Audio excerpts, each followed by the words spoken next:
So then, what is Bitcoin? Well, it's simple.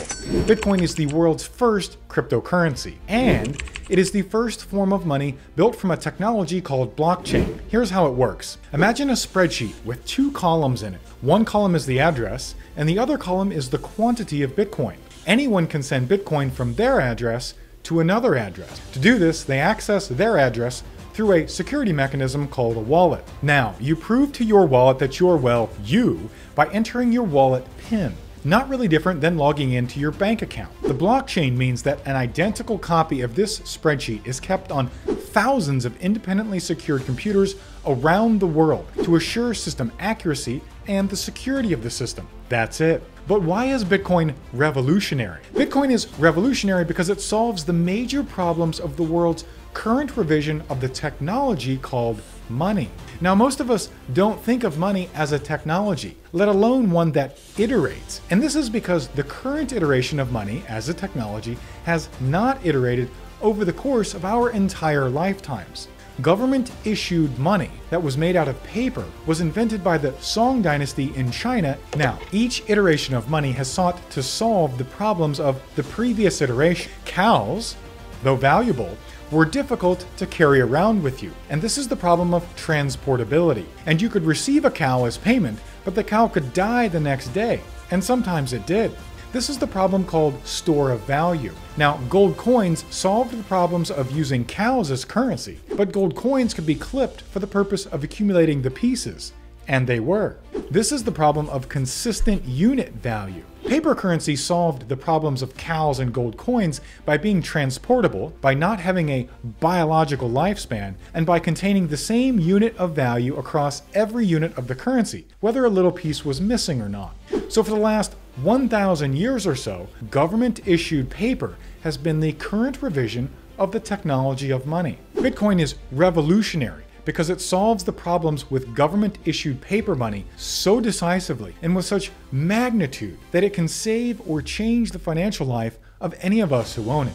But what are those problems? The most urgent problem with government-issued paper money is its dilution over time. Once governments decouple the paper from the thing of actual value, which the United States did in 1971, the value of that currency plummets. This reinstantiates the store of value problem. This has actually happened with every form of paper money in history. Even the Song dynasty in China realized they could print themselves as much of their money as they wanted. In doing so, they destroyed the value of that currency, and their entire dynasty collapsed along with it.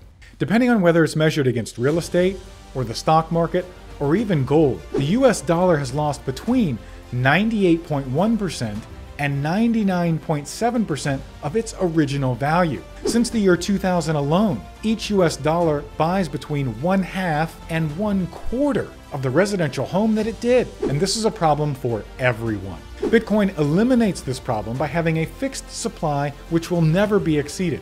And the importance of this simple fact cannot be overstated. No one, nor any government, can devalue a Bitcoin by creating more of them than the system was originally designed for. And therefore the value of a Bitcoin cannot be diluted. If you like the idea of your money staying as valuable over time as it was the day you earned it, do me a huge favor and smash the like button. It takes a shocking amount of time and money to make these videos for you, and I would greatly appreciate it. The second problem Bitcoin solves relates to the need for trusted middlemen. Until Bitcoin, there was no way to send money or to make a purchase from someone that you were not face-to-face with without the use of a trusted middleman. The simple swipe of a credit card involves 4 separate trusted middlemen. First, a card issuer, which is a bank such as Wells Fargo, and then the network, such as Visa or MasterCard, and then what's called the acquirer, the financial institution that processes the merchant's card transactions, such as Chase Merchant Services. And finally, the processor, a company that handles the actual processing of the transactions like Square.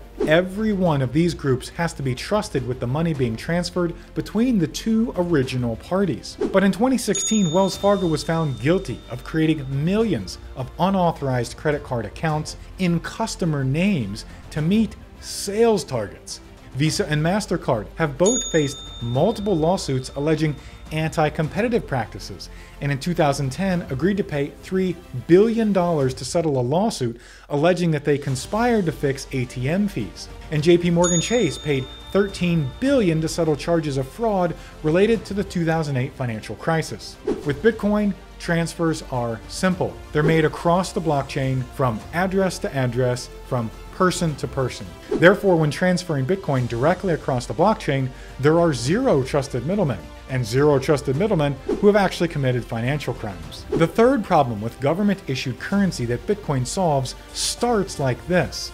In 2015, a data breach at Anthem, one of the largest healthcare companies in the United States, exposed the personal information of approximately 78 million people, including the names, social security numbers, and medical IDs. At Capital One in 2019, a data breach exposed the personal information of over 100 million customers in the United States and Canada. That breach included names, social security numbers, credit scores, and more. Yahoo suffered multiple data breaches between 2013 and 2016, releasing information from over 3 billion user accounts. The breaches exposed names, email addresses, passwords, and more. In 2015, 1.4 million Jeep vehicles were recalled after being shown to be hackable, a vulnerability allowing external control of the vehicle's entertainment systems, transmissions, and even brakes. And in 2018, CNBC reported that Medtronic pacemakers were found to be hackable. You know, those devices that control people's hearts.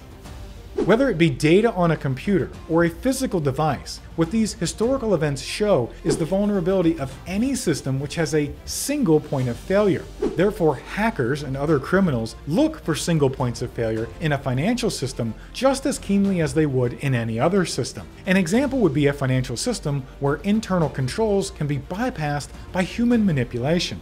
And this is precisely the method utilized to perpetrate the largest bank fraud in history, which took place at Punjab National Bank in India. After becoming employees at the targeted financial institution, they began making transactions without logging them into the company's core banking systems, transactions that were fraudulent.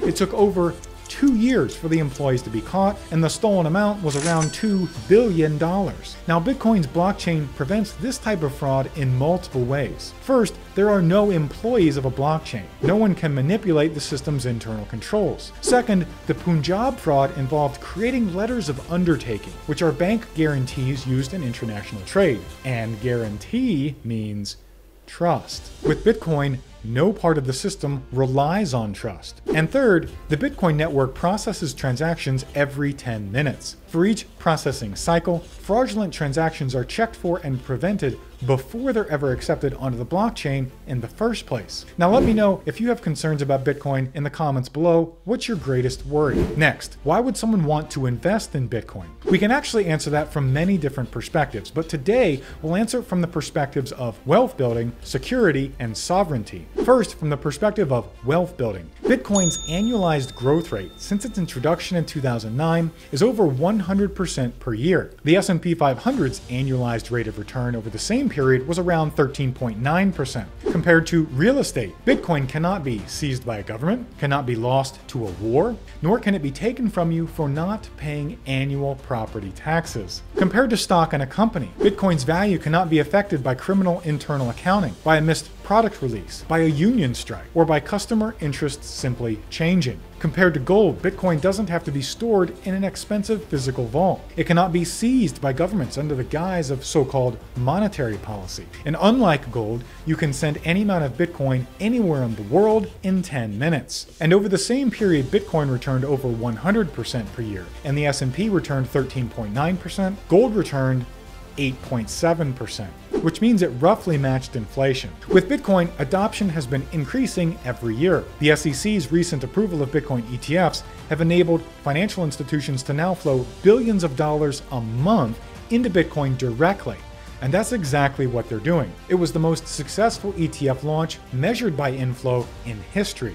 And finally, from a dilution perspective, the new Bitcoin supply programmatically decreases over time. So with demand increasing and supply decreasing, the price has to increase to satisfy the market conditions. This is the direct opposite of every paper currency in history.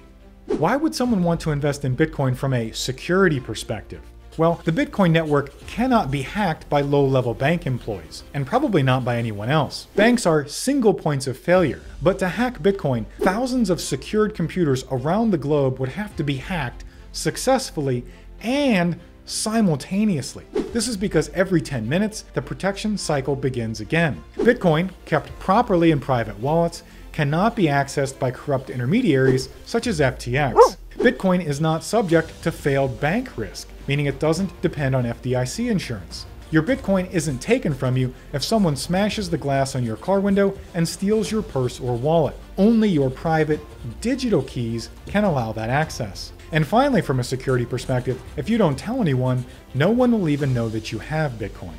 Now, why would someone want to own Bitcoin from a sovereignty perspective, where sovereignty means that you have a right to be controlled by no one?